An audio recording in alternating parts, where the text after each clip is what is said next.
dusabe. Mukama, wowe ubwiza bwose n'ikigongo cyose bikomoka ko baratweretse ingene twokira ibicumuro byacu mu kwisonzesha, mu gusenga no mu gusabikanya. Nuturabe byiza turiko turemera ububegito bwacu, maze nk'uko twemeye yuko ibyo twakoze dusubiza hasi, uba ariko udahengeshanya kutuvyura kubw'urukundo rwawe. Tubigusabishe Yesu Kristo umukama wawe.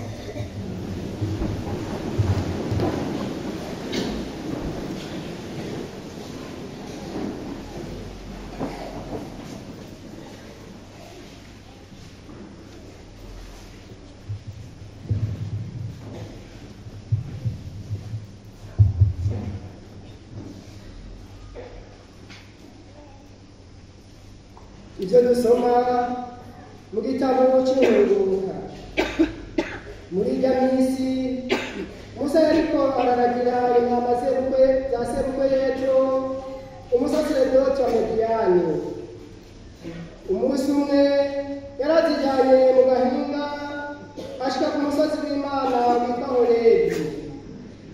Umumarayika w'Umukama aramubonekera asa n'urubeya rurabiriza mu gisaka. Musa ngo aje kuraba abona kino gisaka gisa n'igitongorero cy'umuriro ariko kigasha. Niko kwibwira ati, ntigenegere maze nihweze ibyo bintu ndabe n'igituma icyo gisaka kigasha. Umukama aramubona ariko aregera ngo arabe neza uko bimeze, aca aramuhamagara ari hagati mu gisaka ati, Musa, Musa. Nawe ati, ndarengutse. Araheza amubwira ati, nturuhe wegera ngaha, mbe ntiwambure inkweto zawe, kuko aho uhagaze ari ahantu hasonerwa. Umukama arongera kumubwira ati, ni jewe Imana ya basokuru, Imana ya Iburahimu, Imana ya Izahaki, n'Imana ya Yakobo. Musa aca yipfuka mu maso kuko yatinya kuraba Imana. Umukama aramubwira ati, nabonye aho igihugu cyanjye kigore mu Misiri, numvise amaborogo bavuga kubera uruhuha rwabakoresha, ni by'ukuri ndaza amaganya barimo. Nashinze kubakura mu minwe y'Abanyamisiri ngo ndabajyane mu ntara imera kandi nini, mu gihugu cy'amata n'ubuki. Genda ndakurungitse kwa Farawoni, ukure mu Misiri igihugu cyanjye abana b'Isirayeli. Musa rero abwira Imana ati, ego ndagiye kuraba ab'Isirayeli ndababwire nti, Imana y'abasokuru yantumye iwanyu. Nyamara nibambaza izina ry'uwantumye nzobishura iki? Imana isubiza Musa iti, nduriho. Ngaya amajambo uzoshikiriza Abanyisirayeli uti, uburiho niwe yabantumyeko. Imana yongera kubwira Musa iti, uzobwira bene Isirayeli uti, Umukama Imana y'abasokuru, Imana ya Iburahimu, Imana ya Izahaki, Imana ya Yakobo niyo yabantumyeko. Iryo ni ryo zina nzokwamana, niryo muzoshobora kunyibukirako, mwe n'abo muzobyara bose imyaka n'imyaka. Iryo ni ijambo ry'Imana.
ana heza mukamaze mutima wanje wibagiriza yakugiriye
Ibyo dusoma ni yo rwajya mbere umutima Pawulo yandikiye abakorenti. Inshuti zanje, sishaka ko muyoberwa ibyabaye mu gihe basokuru bava mu Misiri. Bose bagenda bahagarikiwe n'inkingi y'igicu, kandi bose bajabutse ikiyaga gitukura. Bose bari bunze ubumwe na Musa, basa n'abaratirijwe muri cya gicu no mu kiyaga. Bose barariye ya mfungurwa imwe y'umutima, bahora banywa amazi ava mu gitandara cy'ibuye cyabaherekeza. Naco ico gitandara cyari ikimenyetso cya Kristo. Ariko rero benshi muri bo ntibagororokeye Imana, baraheza bagwa mu gahinga. Ivyo byarabaye ngo bitubere akarorero, ntitwifuze ibibi nk'uko basokuru babigize. Ntimwidodombere Imana nk'uko bamwe muri bo babigize maze bagatsikira. Ivyo byose byabashikiye ngo bitubere akarorero, kandi byanditswe ngo bitubere impanuro twegereye iminsi ya nyuma. None rero uwigira ngo arahagaze niyitegereze yoye kugwa. Iryo ni ijambo ry'Imana.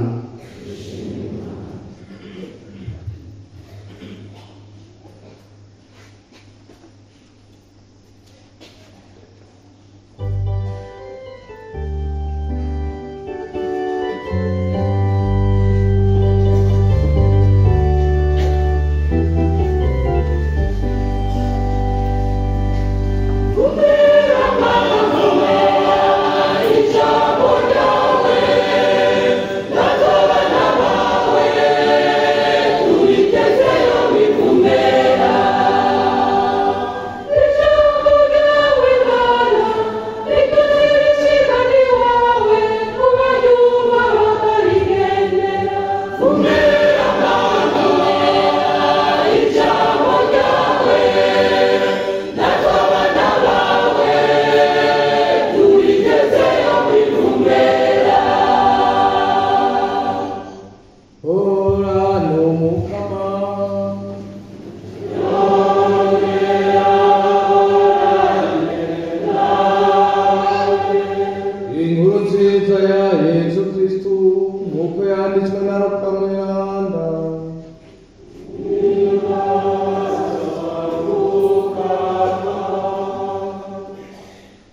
umunsi umwe haza abantu biganira Yesu ibyashikiye abanyabugarire ingene Pilato yabekurikije inkuka bari baje guhereza. Yesu arabishura ati mugira ngo abo banyabugarire babonye yose kuko bari bacumuye kurusha abandi bose. Ndabibabwiye haba n'intete, ariko namwe nimutihana muzoshira muco mwese. Canke babandi 18 basidukirwako n'umunara wa Silowe ukabica, mugira ngo bari bakoze akabi gusumba ak'abandi bose baba Yerusalemu. Ndabibabwiye haba n'intete, ariko namwebwe nimutihana muzoshira muco mwese. Yesu araheza abaciriye umugani ati habaye umuntu yari afise igiti c'ifigiye mu murima wiwe w'imizabibu, ngo aze kwamura asanga ntagira kunama. Abwira uwamurabira imizabibu ati raba haheze imyaka 3 yose nza kurondera ivyamwa kuri iyi figiye, sisange ko n'ikirazira gice na kare cononye ubwatsi ku busa. Nawe aramwishura ati databuja, eka banza urorere uyu mwana, mbanze nimbe iruhande ndagitabirire, ubwo hari naho cokwama naho nikitama uzogica. Twakiritse yombi yaje na Kristo.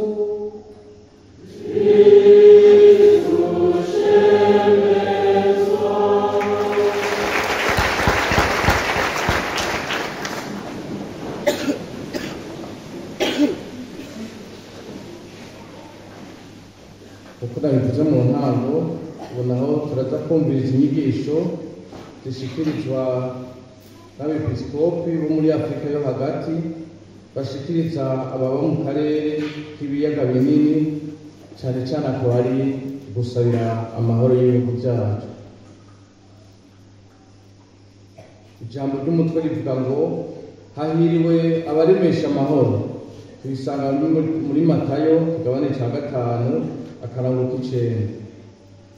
Ijambo abepiskopi bagize ishirahamwe ry'inama z'abepiskopi zo muri Afurika yo hagati bashikirije ababo mu karere k'ibiyaga binini. Haciye imyaka irenga 30 akarere kacu gahanzwe n'ibihungabanya amahoro ku ngero zisumbasumbana mu kibano no mu buyobozi bw'ibihugu, gushika naho bibyara amatati aguma asubiriza hagati y'amareta y'ibihugu byacu. Akarere kacu karahaka gusambuka rwose nk'ikirunga kirutse umuriro w'indwano zirandagata zikagenda zitema zitongora. Ayo mabi y'indwano afise ingaruka mbi ku miryango no ku bihugu byacu, aho bahitanwa n'intambara baguma biyongera birenze urugero, kumwe n'ibitigiri by'imfuvyi, abapfakazi n'abapfakare, abahungira hagati mu bihugu byabo no mu mahanga. Turateye ibyatsi inkwezi z'ayo mabi yose, duhereye ku vyiyumviro n'inyigisho mbi ziyavyara, zikayakomeza, zikongera zikayacira inzira. Mu mubabaro mwinshi n'agahinda duterwa n'urugero ayo mabi agezeko, twebwe abakaridinali n'abepiskopi gatolika b'ibihugu bitatu byo mu karere k'ibiyaga binini arivyo Burundi, Leta Iharanira Demokarasi ya Kongo n'u Rwanda, twakoraniye i Dar es Salaam ku mugwa mukuru w'igihugu ca Tanzania kugira ngo dukomeze urugamba rwo guharanira amahoro mu bihugu byacu no hagati yabo. Turahimirije abarongoye amaleta y'umuryango w'ibihugu byo muri Afurika yo mu buseruko EAC n'umuryango uharanira iterambere ry'ibihugu byo muri Afurika yo mu bumanuko SADC ko boshira mu ngiro ingingo zavuye mu nama yabahurije hamwe i Dar es Salaam. twakiranye kwemera n'umwizero abagenewe ngo bakurikiranire hagufi ishyirwa mu ngiro ry'umugambi w'amahoro unywanisha ingingo zafatiwe mu manama yabereye n'i Nairobi n'i Rwanda. Turiyemereje kubaba hafi mu gutanga intererano yacu muri icyo gikorwa cyo kurondera amahoro na rijya gisanzwe turi mu butumwa bwacu bwo kumenyesha inkuru nziza. Twifuza ko mu bihugu byacu inkota zahora zisasika inganda zocurwamo ibikoresho biteza imbere akarere kacu. Raba ibyo dusanga mu gitabo cya Isaya ikigabane cya 2 akarongo ka 4. Turashigikiye igikorwa inama y'abepiskopi Gatolika muri Kongo kumwe n'urunani rw'amashengero ya Kristo muri icyo gihugu bariko bararangura barondera ko hoshirwaho amasezerano aharanira amahoro no kubana neza n'abandi muri Kongo nyene no mu karere kacu kose. Nkako boba bafashije ishyirahamwe ryacu ry'inama y'abepiskopi Gatolika zo muri Afurika yo hagati gushira mu ngiro umugambi waryo wo kurondera amahoro muri aka karere. None rero turahamagarira abakristo bose kugira rwabo uwo mwitwarariko wo kurondera amahoro. Nitugamburuke ingingo y'urunani rw'inama z'abepiskopi Gatolika muri Afurika na Madagascar muri kino gihe kiroranye cy'ikarema. Twihatire kongereza akanya no gusenga ko gushengerera isakramento ry'iranda k'ingendo n'aguramutima ko kwisonzesha no kugira inzira y'umusaraba turondera amahoro n'ubutungane. Turerekeje ijambo ku bihugu, ku mashyirahamwe mpuzamakungu hamwe n'inani mpuzamakungu z'ubudandaji tubasubiriramwo iryo umuvyeyi wacu Papa Francisco yavumereye igihe yagira urugendo rw'ubutumwa i Kinshasa muri Nzero Ruhuhuma mu 2023 aho yavuga ati nimureke gusahura Kongo, nimureke gusahura Afurika. Ntitwemere ko akarere kacu kaguma ari ikirimbiro ry'abagenzwa n'umwina w'amaronko no kurwanira inyungu zabo gusa, bigatuma ubukene bwa bene igihugu baho buguma bwiyongera. Mu karere kacu hariyo ugutinyana hagati ya bamwe n'abandi.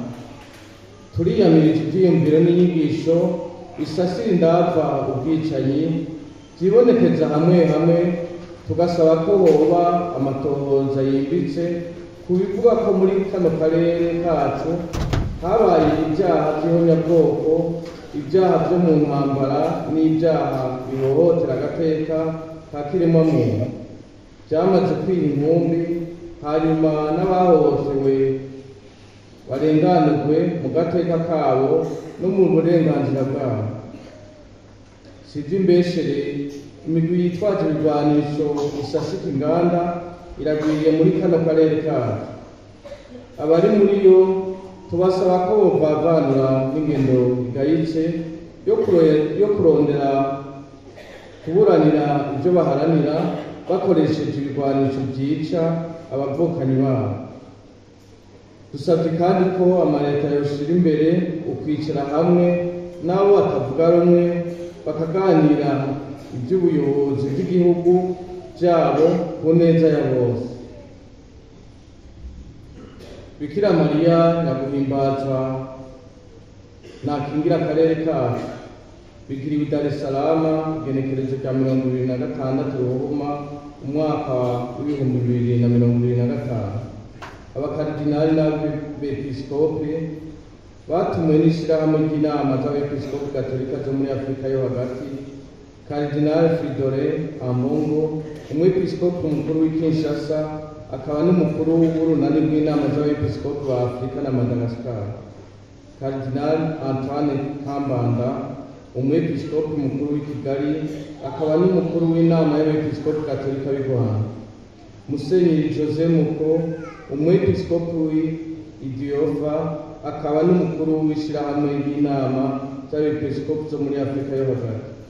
Musenyeri Fulgence Muteba, umwepiskopi mukuru w'i Lubumbashi, akaba n'umukuru w'inama y'abepiskopi Katolika bo muri Kongo. Musenyeri Vincent Horimana, umwepiskopi w'i Ruhengeri, icegera c'umukuru w'inama y'abepiskopi Katolika b'i Rwanda, akaba n'icegera ca mbere c'umukuru w'ishirahamwe ry'inama z'abepiskopi zo muri Afurika yo hagati. Musenyeri Joachim Andereye, umwepiskopi w'Umuyinga.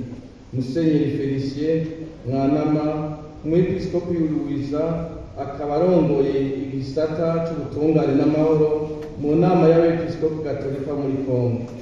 Musenyeri George Bizimana, umwepiskopi w'Ingozi, akaba arongoye n'igisata c'ubutungane n'amahoro mu ishirahamwe ry'inama z'abepiskopi zo muri Afurika yo hagati no mu nama y'abepiskopi Katolika y'u Burundi. Musenyeri Salvatore Niciteretse, umwepiskopi w'Ubururi, akaba n'icegera c'umukuru w'inama y'abepiskopi Katolika y'u Burundi.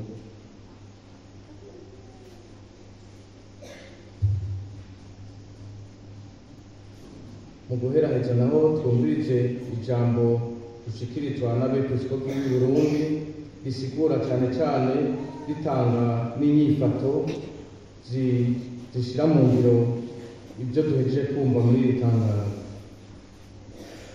Ijambo ry'umukuru w'inama y'abepiskopi Katolika y'u Burundi riherekeza ijambo ry'abepiskopi bagize ishirahamwe ry'inama z'abepiskopi zo muri Afurika yo hagati bashikirije ababa mu karere k'ibiyaga binini. Bakristo bavukanye dusangiye kwemera, reka namwe mwese Imana ikunda mukayikunda.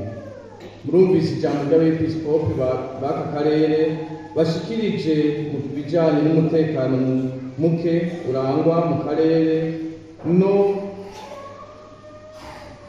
mu karere k'ubuseruko bwa Repubulika Iharanira Demokarasi ya Kongo, batwibutsa ko amahoro ari ryo tunga tubwirizwa guharanira no kubungabunga muri ibi bihugu byacu by'ibiyaga binini.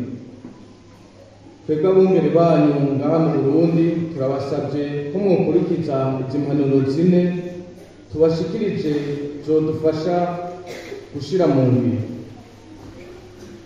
Ica mbere, kwiyamiriza ivyiyumviro, inyigisho n'ibikorwa bitegura kandi bigakwega ubwicanyi n'intambara muri aka karere kacu. Bwa kabiri, gushira imbere ibiganiro hagati y'abantu n'abandi mu migambwe no mu mashirahamwe mu gihugu no hagati y'ibihugu by'aka karere kacu, ibiganiro bishikana ku mwumvikano, ukubana neza no ku mahoro arama. Bwa gatatu, kwama dusaba amahoro muri kano karere kacu mu bisabisho bitandukanye.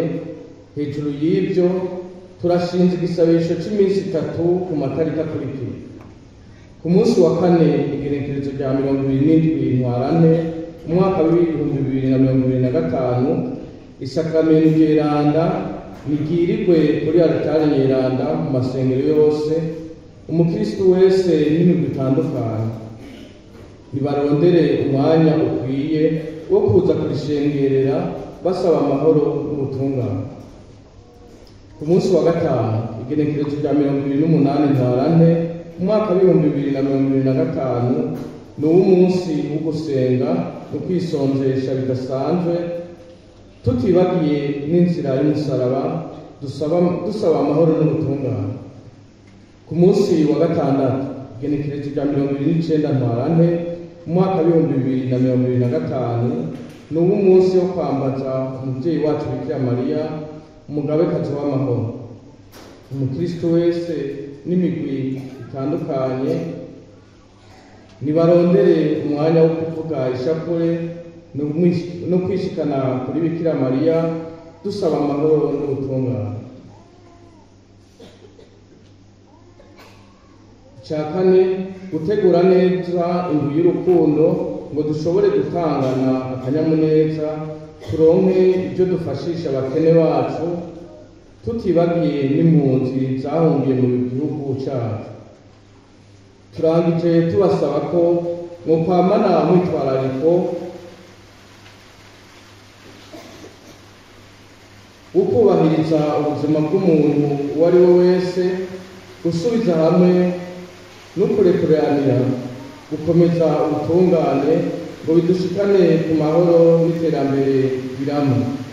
Ngo umuntu wese yishyire yizane mu biwe no mu vyiwe. Kubw'inama y'abepiskopi gatolika y'u Burundi, Musenyeri Bonaventure Nahimana, umwepiskopi mukuru w'Igitega, akaba arongoye iyo nama.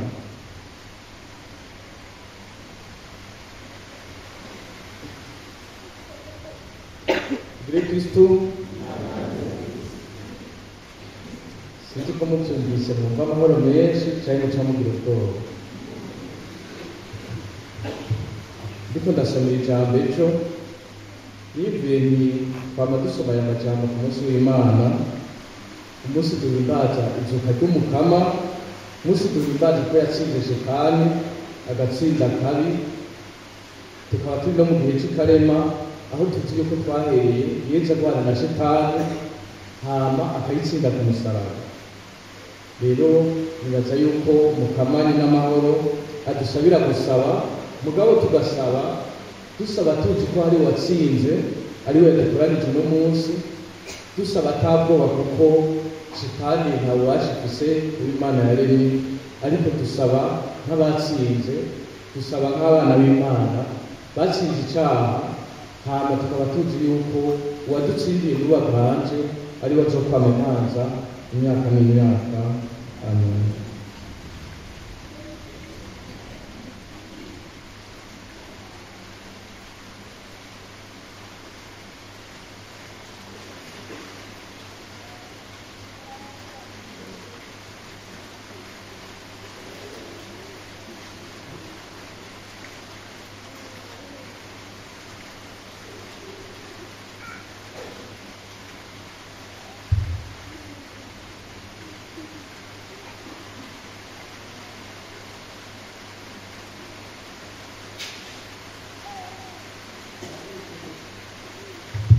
Tuhaguruke tugaragaze kwemera kwawe.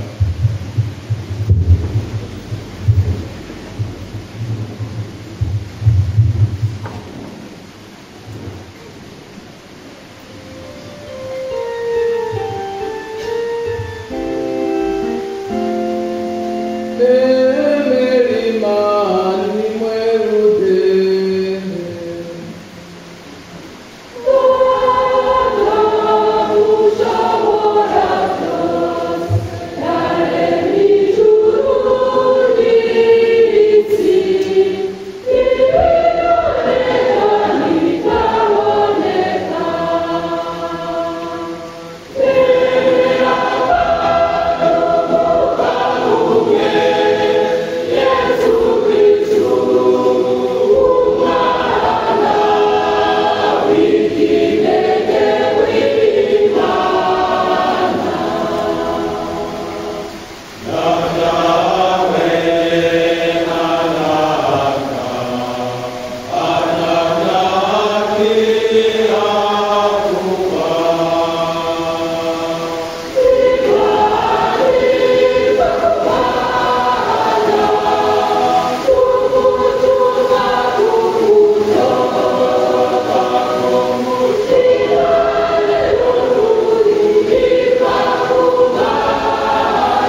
kubera umukama akabaza abantu bose amahoro ku isi hatazobarusha ubunebwe mw'ijuru.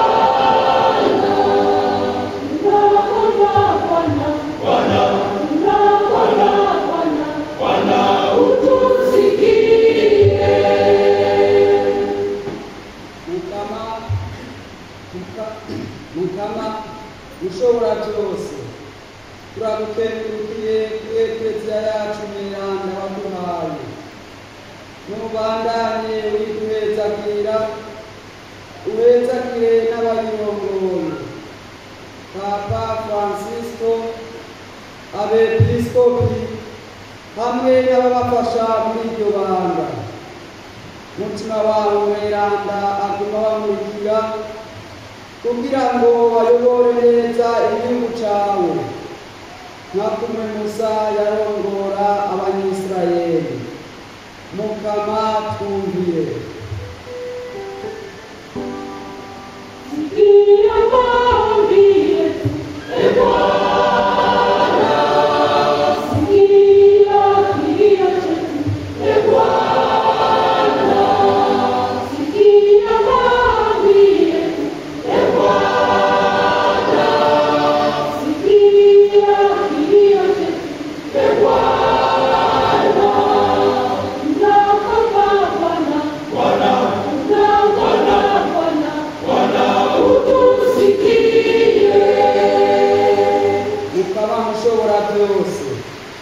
Turaguhereje abatware b'ibihugu byose byo ku isi na cyane cyane abo mu karere k'ibihugu byacu, bamurikire mu nzira barimo yo kurondera amahoro arama, maze abo batwara nabo bakire kwama intekera ku mutwe, bashobore kwirangurira mu mahoro imigambi myiza izobashikana ku iterambere rirama kandi rya bose. Mukama twumvire.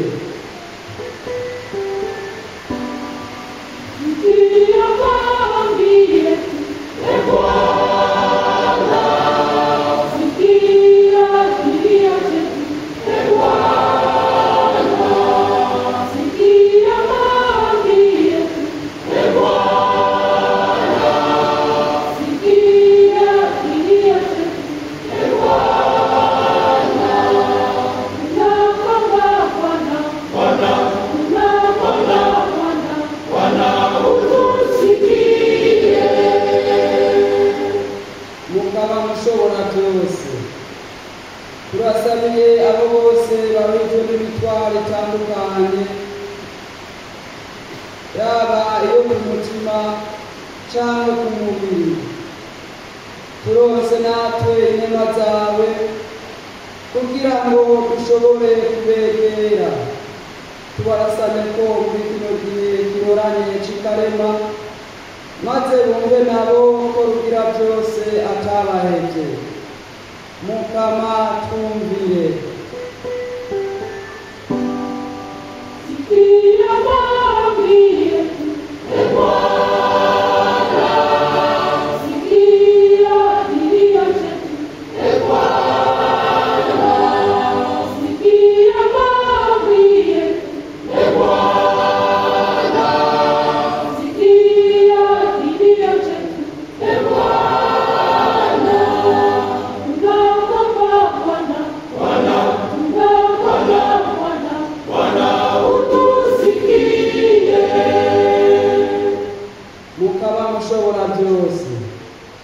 Natwe twese wateye iteka ryo gushika hano mu ngoro yawe, turakwituye dushumurire kinema n'imihezagiro byawe, idufashe guhinduka by'ukuri. Iyi karema turimo ntizodusigwe ibyo yadusanze. Nyaguhimbazwa Bikira Mariya umubyeyi wacu nadukandire, yongere atwongerereze ingoga mu bikorwa turimo byo kwagura ingoro yawe. Mukama twumvire.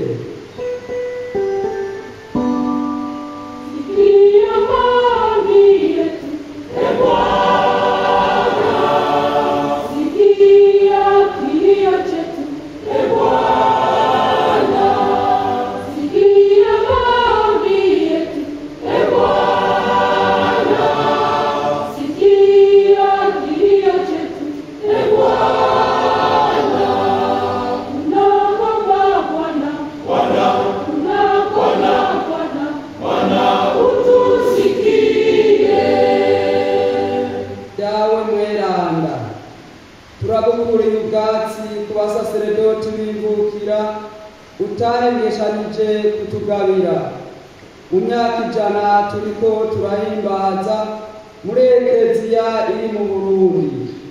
Turagukengurukiye kandi ku bamisiyonari batumenyesheje inkuru nziza yatumye turonka abo basaseredoti.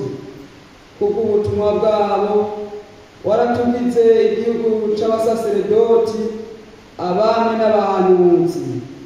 Muri kino gihe turaba kandi tugakenguruka, turagusavye ngo ubandanye kuyihunda imigisha n'imihezagiro mu kuyironsa abasaseredoti benshi beranda barangwa n'umutima wa Yezu Kristu, bihebera kandi bakigura abantu waremanye agashusho kawe.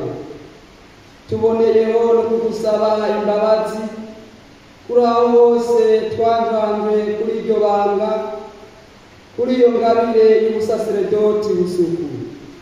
Uraho tutakomeje abo waritoreye iryo banga, uraho n'abo waritoreye baritosekaje, bamwe mbere ntibaryumako gushika gupfa kwabo. Muri iyi yubile rero turakwituye ngo udukomeze kandi udukomereze abo waritoreye iryo banga ry'ubusaseredoti busuku, bame baguhimbara mu kubaho kwabo kwa misi yose. Turagutuye n'abareko baritegurira iryo banga ngo baronse abarenzi n'abagira neza nyabo. Ese wobagira abigishwa babushitse bama bagutega amatwi muri byose na hose, ngo babashe kurangura ishaka ryawe. Turagusavye ngo wakire mu bwami bwawe abasaseredoti bacu bamaze gusezera isi, maze mu nyonga zawe bame buzuye urweze n'agahimbare. Ibyo byose turabigutuye ku bwa Yezu Kristu umusaseredoti mukuru kandi w'intahava. Amen.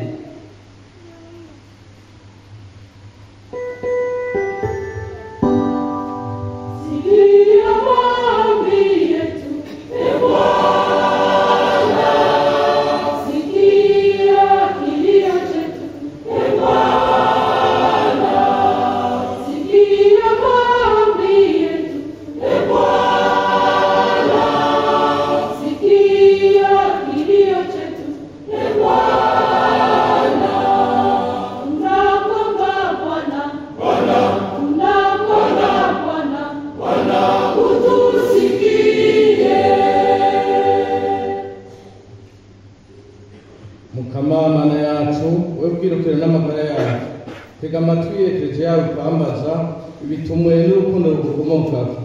Turonse ivyo tugusaba turakwizigiye, tubigusabisha Yezu Kristu umukama wawe.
mukama ubwiza bwose n'ikigongo cyose bikomokako mukama turuzwa n'inkuka maze nk'uko dusaba kurekurirwa ibicumuro byacu aba ariko tumenya kubekurira bene wacu tubigusabisha Yesu Kristo umukama wacu. Umuhorane mukama kirurutse umutima idushimire umukama imana yacu niko birakwiye kandi biratunganye ko twokundira hazaza tukagukengurukira iminsi yose na hose uwo mukama muvyemeranda mana yabamaho mushobora byose kubwa Yesu Kristo umukama wacu. Aho yasaba wa munyasamariyakazi amazi yo kunywa niwe yamuremyemo ingabirano yo kwemera, niwe kandi yamuhaye kunyoterwa uko kwemera gushika amuvyuremwo umutima wo gukunda Imana.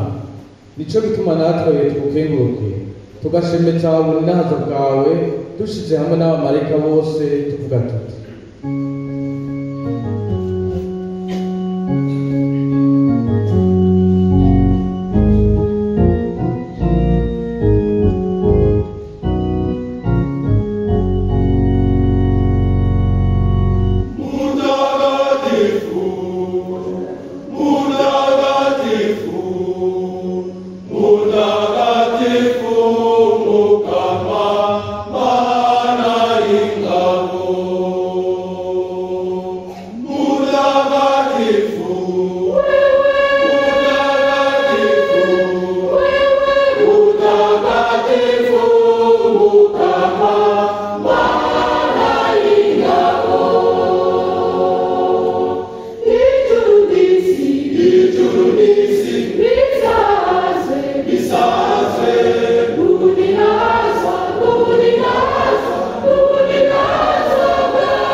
ibiremwa byose bigushemeza kuko ari wowe wabiremye, ari wowe utanga ubuzima, ari wowe utagatifuza byose, we n'umwana wawe Yesu Kristo umukama wacu n'ububasha bwa mutima mweranda. Wamukoraniriza abantu mu bumwe bwawe ngo babe igihugu wigaruriye, kugira ngo uko bukeye ko bwije aho isi igera hose bame baguhereza ishikano ritagira agahozo. Ico gituma tugutakambiye Mukama ngo wakirize imperezo tugushikaniye, mutima mweranda nazitagatifuze zihinduke umubiri n'amaraso y'umwana wawe Yesu Kristo umukama wacu, turangura aya mabanga ariwe tugamburuke.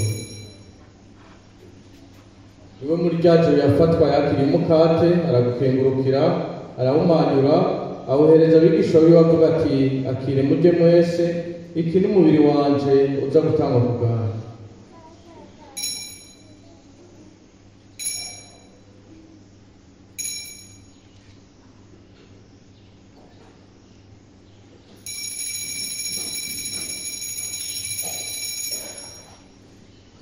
Amaze gufungura agira kwa kundi afata ikarisi yongera gukenguruka, ayihereza abigishwa biwe avuga ati, akire buri mwese, iyi ni ikarisi y'amaraso yanje, amaraso y'isezerano rishasha kandi izokwamaho, aza guseswa ku bwanyu no ku bwa benshi abakozi b'ibicumuro, ibyo murabigire munyu.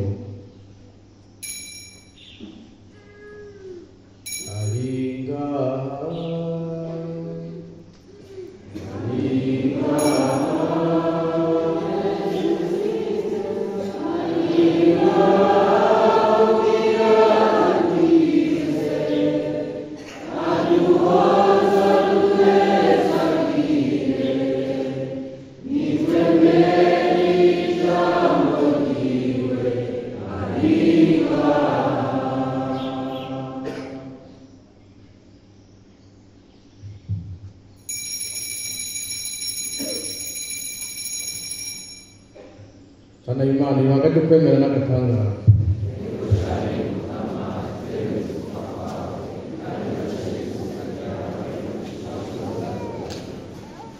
Niho rero Mukama uyu munsi turiko turibuka umwana wawe yababaye ngo aturokore, hanyuma akazuka ku buryo bw'agatangaza akongera kurira mu ijuru.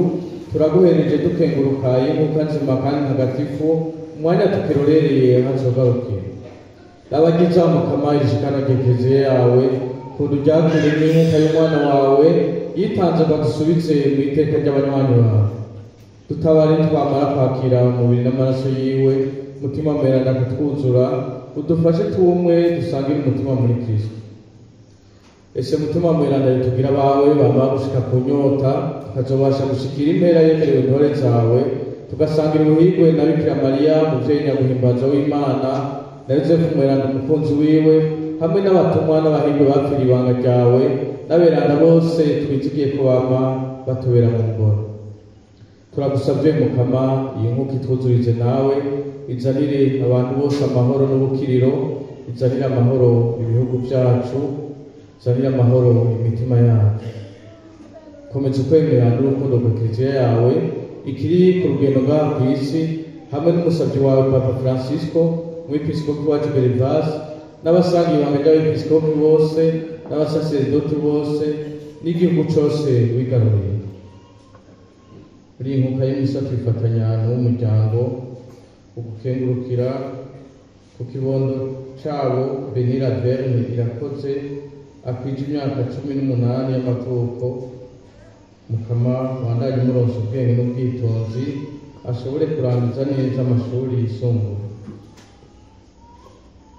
Bataka kandi n'umuryango bamanira Mana impaye kenguruka ku byiza byinshi Imana yamimugirira, ku ngabire y'ikibondo Joriol akwije imyaka 3 avutse. Umuvyeyi Bikira Mariya na Yosefu mweranda babandanye bamubera mu ngoro. Mukama turaguhereje ibisabisho byose biri mu mitima yacu, ibisabisho by'imiryango yacu, utega amatwi ibisabisho by'umuryango wawe wakoranije uno munsi, ukadutera iteka ryo kurenguka imbere yawe. Muvyeyi nyagukundwa byura ikigongwe, ugarukane mu bumwe abana bose bawe bashiragiye. niwibuke mukama bene wacu bakwitavye, wibuka abo dusabire no munsi muri iyi nkuka y'imisa, Yohani Ntirurira hamwe, Agnes Niragira, Immaculée Imana, Victoire Bucumi, Segonde Nsabimana, Modeste Mvugo, Christella Kwizera, Dorette Wayo, Pelagie, Gaudence na Artemo. Turagusavye wagirire impuhwe ubashikane mu bwami bwawe, niho twizigiye kuzohorana agahimbara imyaka yose kubwa Kristo mukama wacu ucisha kw'ibyiza ukwiza kw'isi.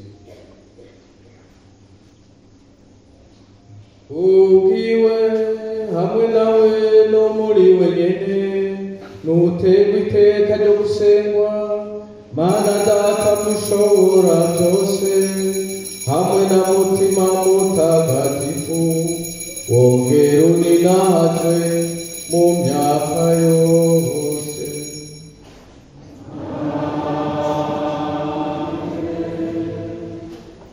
Dusabe kwemera gusenga igisabisho cya Data wa twese, dusaba niyo ngabirano yo kuvukana, yo kwakirana nk'abana b'umubyeyi. Data wa twese uri mu ijuru, izina ryawe ry'imana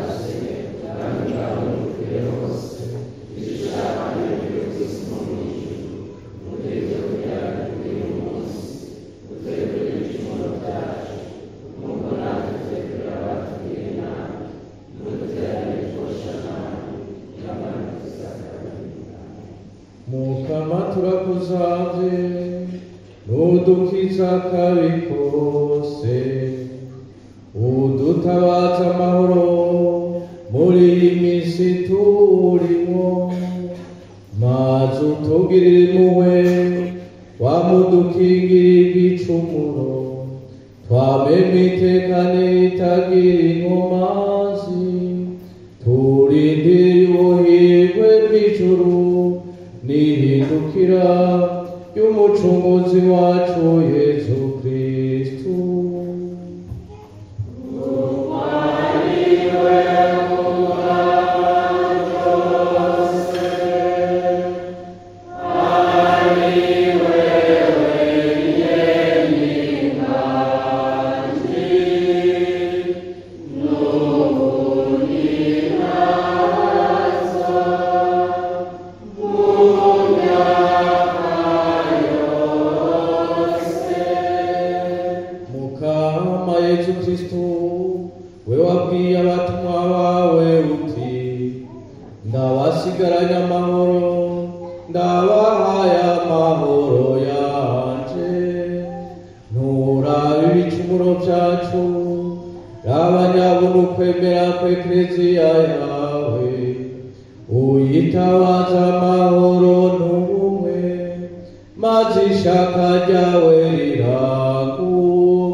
w'imana ngo uyu mwagazi w'imana ngo uyu ukura abantu ibicumuro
tubandanye dupengurukira Imana.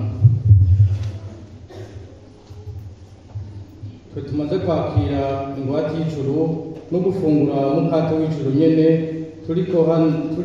tukiri hano ku isi, turakuzambiye Mukama twicishe bugufi ngo ayo mabanga dusangiye arambure muri twebwe, ibyiza y'aya mabanga utumenyesha, tubigusabishe Yesu Kristo umukama wawe.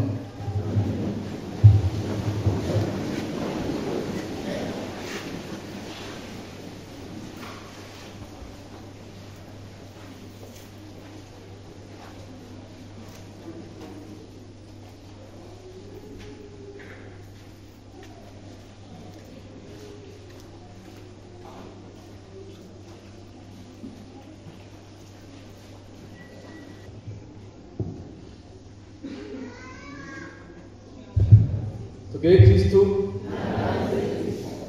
arifise ikibazo gito imbere yuko nk'umuhezagiro w'Imana no musi tutanguye indwi ya gatatu ikarema, eko niyumvira dufashe ko ikarema ari umuntu ariko aduga umusozi hariya kwa Ezekiel abahazi hariya kuduga hariya, hanyuma bisaba yuko uja uraraba aho ugeze, hari aho utangura umengo ingufu ziriko ziragabanuka cyangwa ukumva uri kuryoherwa nuko ugira ushikire hariya hejuru hamwe hariya hariya.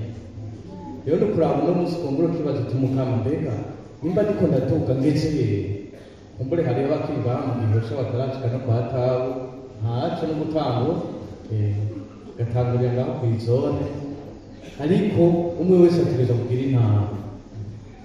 Umuzohava musanga bamwe bashitse hariya nawe uriko wibaza ngo mbega karema ngo bigo by'ikarema bigeze hehe. Kumbure umuntu arashobora gufata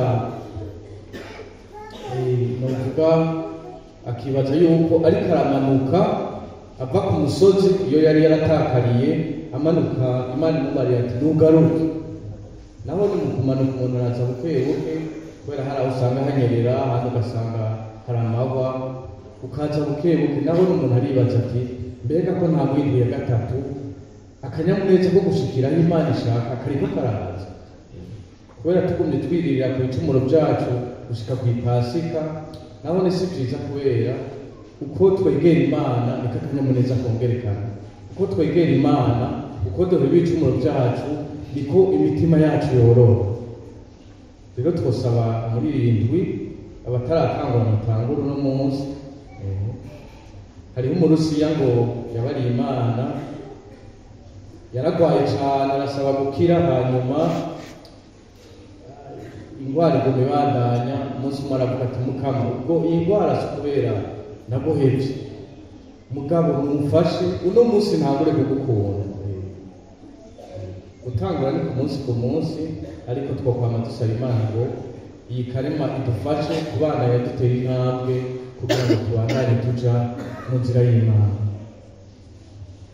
Ikindi naco ni indwi y'urukundo twumvise, ntibiraba abafise amafaranga menshi, biraba abafise umutima w'urukundo, kubera ico umwe atanga cama gifashe. Naho iba ari ishati imwe yayindi wanka, za mpuzu zawe zibura aho zikwigwa ukatuyikuramo kubera igutera ingorane, mugacukuramo irya nziza kugira ngo umuntu nawe azoyizane kw'ipasika yambaye neza. Duhaguruke turamwezagire w'Imana.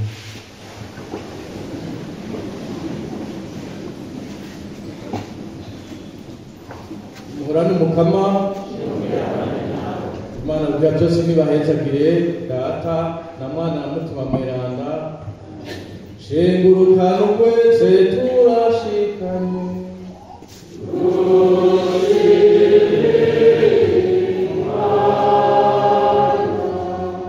umunsi mwiza mwese.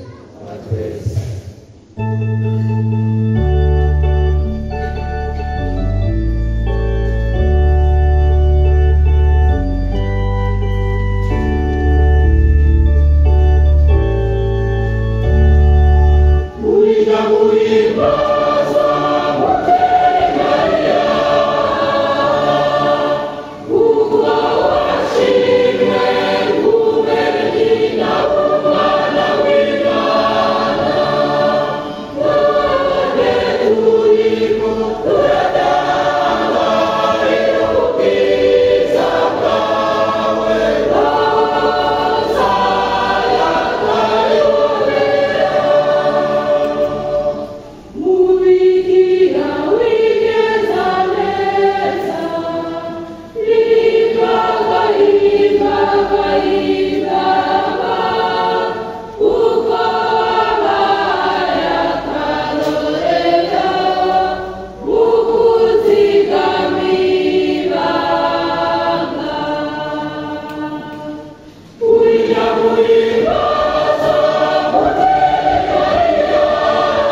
Batista Mweranda, Victoria Mweranda, izina rya Data rya Mwana rya Mwana.